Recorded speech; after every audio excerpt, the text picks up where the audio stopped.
तो उन जो युवतियां गाड़ी में थी उन्होंने हमें कुछ बैड कमेंट पास करा और अब्यूजिव वर्ड यूज करे। तो उनका रिप्लाई करने पर, उसका विरोध करने पर ये चारों बंदे गाड़ी से उतरे और मेरे पर प्रहार करने लगे, मेरे को मारने आने लगे। तो पुलिस प्रशासन मार दिया, बच्चे मार दिए, तीसरा बच्चा मार दिया तुम लोगों ने। पुलिस प्रशासन पर इतने सवाल क्यों? ये महिला किस घटना की बात कर रही है, बताते हैं आपको। एक युवक अपने दोस्तों के साथ खाना खाने के लिए किसी रेस्टोरेंट में जाता है, जहां उनकी बहस हो जाती है और उस बहस के बदले कुछ लोग युवक पर जानलेवा हमला कर देते हैं और इसके बाद पूरे राज्य में ये मामला आग की तरह फैल जाता है। मामला देहरादून का है। दरअसल बंजारावाला निवासी विपिन रावत दून दरबार में अपने दोस्तों के साथ खाना खाने गए थे। इस दौरान वहां दूसरे युवकों के साथ उनका झगड़ा हो गया, जहां एक युवक ने विपिन के सिर पर बेसबॉल का बैट मार दिया, जिसके चलते विपिन रावत को गहरी चोट आई थी। शनिवार को विपिन ने अस्पताल में दम तोड़ दिया। हमला करने वाले युवक का नाम विनीत अरोड़ा है। इसके बाद पुलिस की कार्यप्रणाली पर एक बार फिर से सवाल उठाए जा रहे हैं। विपिन के साथ उस समय उनकी एक दोस्त मौजूद थी, जिन्होंने पूरी घटना अपनी आंखों से देखा और उनका पूरा बयान आपको सुनाते हैं। दिनांक 23 की रात 12 साढ़े 12 बजे हम लोग 4 दोस्त दून दरबार गए थे कुछ खाने।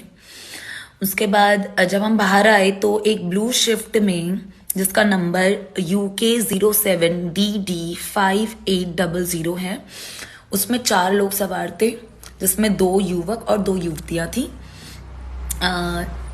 तो उन जो युवतियां गाड़ी में थी उन्होंने हमें कुछ बैड कमेंट पास करा और अब्यूजिव वर्ड यूज करे।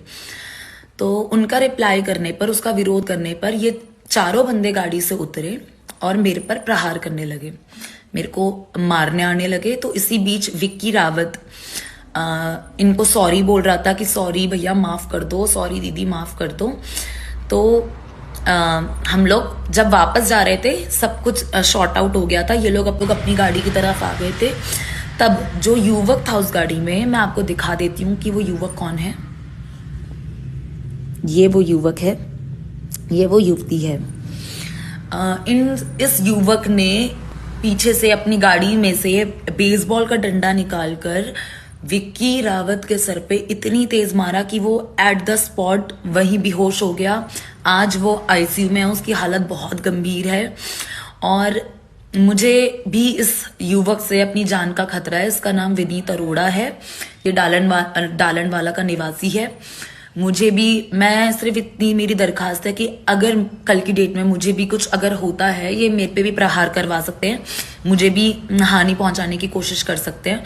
तो कल के दिन अगर कुछ भी होता है तो ये युवक जिम्मेदार होगा उसका, ये विनीत अरोड़ा। मेरी डिपार्टमेंट से गुजारिश है कि आप इसके लिए सख्त से सख्त कार्रवाई करें।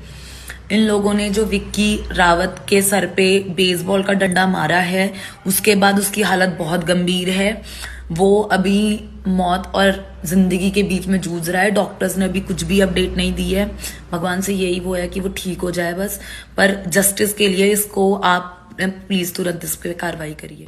अब इस बड़ी घटना के बाद माहौल गर्मा गया है।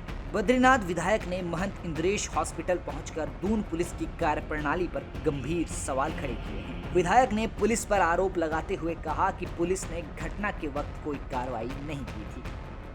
एक होटल में खाना खाने गए हुए थे, वहाँ उन लोगों से कहासुनी हो गई और इतनी कहासुनी में उन लोगों ने लाठी डंडों से जो है हमारे आदमी पे जो है प्रहार करना शुरू कर दिया और मारना शुरू कर दिया। सर पे चोटें लगा दी, इतना बुरी तरह से मर जाए कि लड़का वहीं होटल ही में कोमा में चला गया और हॉस्पिटल में 6-7 दिन से भर्ती था।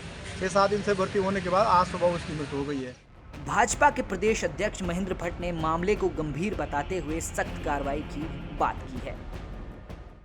और क्योंकि मेरे संज्ञान में विषय आया, हमने ऐसी बात की है क्योंकि वैधानिक पक्ष होता है, लेकिन आज ही अरेस्टिंग उसकी हो गई है और कोर्ट में उसकी जो अधीन जमानत है उसको रद्द करने का कायम किया जा रहा है और पकड़ विपिन रावत केस में मुख्यमंत्री पुष्कर सिंह धामी के निर्देश पर देहरादून के एसएसपी ने लापरवाही बरतने वाले चौकी इंचार्ज को सस्पेंड कर दिया है।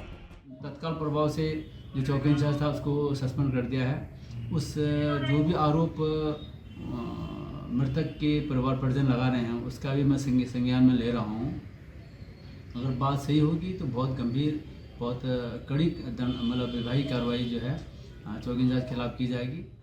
वहीं कांग्रेस के प्रदेश अध्यक्ष ने डीजीपी पर निशाना साधते हुए उनके इस्तीफे की मांग की है और करण माहरा का कहना है कि राज्य में कानून व्यवस्था खत्म हो चुकी है। एनएसयूआई के एक छात्र के संग मारपीट हुई थी और एफआईआर होने के बाद भी 7 दिन से पुलिस कोई कार्रवाई नहीं कर रही थी। लगातार उसके माँ बाप पे दबाव था कि वो कंप्रोमाइज़ करें और आज जब उस लड़के की डेथ हो गई तब वो जो आरोपी था उसको गिरफ्तार किया। पुलिस बुरी तरीके से बेलगाम है और ऐसा लगता है कि कानून का राज नहीं रह गया है। हम लगातार अपील कर रहे हैं यहाँ के सीएम से कि कार्रवाई करें, कार्रवाई नहीं हो रही। मुझे समझ में नहीं आ रहा है कि धामी जी अभी और कितनी मौतें देखना चाहते हैं। आपको बता दें 25 नवंबर को प्रिंस चौक के पास हुए झगड़े में युवक की मौत के बाद शनिवार को इंद्रेश अस्पताल में हंगामा हो गया। बद्रीनाथ विधायक भी अस्पताल में धरने पर बैठ गए। ये मामला काफी गंभीर है। इसके बाद पुलिस प्रशासन पर कई सवाल उठाए जा रहे हैं। फिलहाल इस खबर ने पूरे राज्य में सनसनी मचाई हुई है। देहरादून से शर्मा के साथ ब्यूरो रिपोर्ट उत्तराखंड तक।